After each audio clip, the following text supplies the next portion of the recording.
case here, maybe there's an instrument here which could contribute to that becoming a reality. Thank you. I will give the floor to Pedro Silva Pereira. Thank you, Chair. Now, first of all, I would like to agree, it was already said, that it's now up for the UK to clarify the political consequences of the meaningful vote, the defeat of the withdrawal agreement in the House of Commons.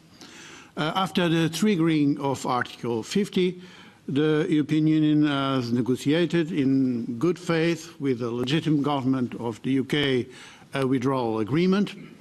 This agreement was refused by the House of Commons, so it's up for the UK to clarify what are the political consequences.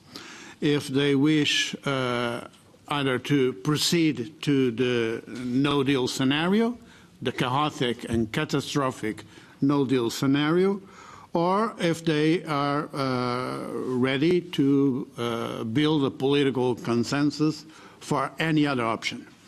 And any other option would be or to establish a new cross-party platform for a different negotiation based on different red lines, or to give back the control to the people through a new referendum on Brexit. It seems that the Plan B presented yesterday by the British Prime Minister, Mrs. Theresa May, resembles too much to the Plan A. It looks like no substantial movement, as Guy Verhofstadt have said, on the red lines. There is no substantial movement on those red lines. And the whole idea seems to be, again, to look for further clarifications or reassurance regarding the Irish backstop. This attempt was already done. And the result is the one we know according to the vote in the House of Commons. But again, it's up for the UK to define the political solution for for this situation. Anyhow, I believe that any cosmetic change to the existing deal will not be enough to build a political consensus, a new political consensus, a viable political consensus in the House of Commons.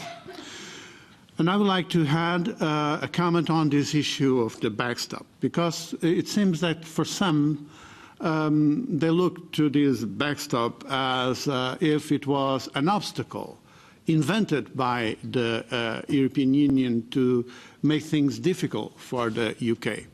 But in fact, that's not the case. That's not the case. One of the few political common understandings between the European Union and the UK is that there should be no hard border between Northern Ireland and Ireland. And what the backstop does is to establish the minimum requirements in order not to have this border. Any disguise of this situation, saying that, well, we'll come back to this issue later on during the transitional period, giving the impression that we can have a Brexit and a solution different from this one to this border is in fact, at this stage, at least, an illusion. And I think that the European Union should not support this disguise of the real problem and the real contradictions of Brexit regarding this particular issue. So if that is the situation now, what can we do from our part?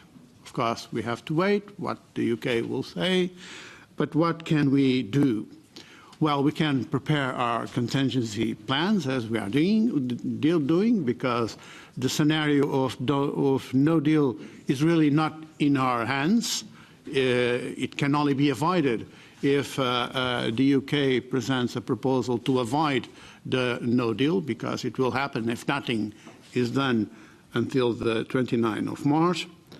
But I would like to add that my understanding is that the first measure of any responsible contingency plan should be to be flexible on the extension of Article 50. Because if we really want to avoid a no deal, let's be reasonable and understand that there is a difficult political process in the UK. And any of the real solutions for this problem, either a different agreement on new red lines based on a new cross-party platform, or a movement towards a referendum, they require time. They are not possible until the 29th of March. So I understand those who say, well, but let's do it with a time period, with a timeline. I agree. Let's try to define as much as possible what can we do with this extension, but let's be flexible on the extension of Article 50.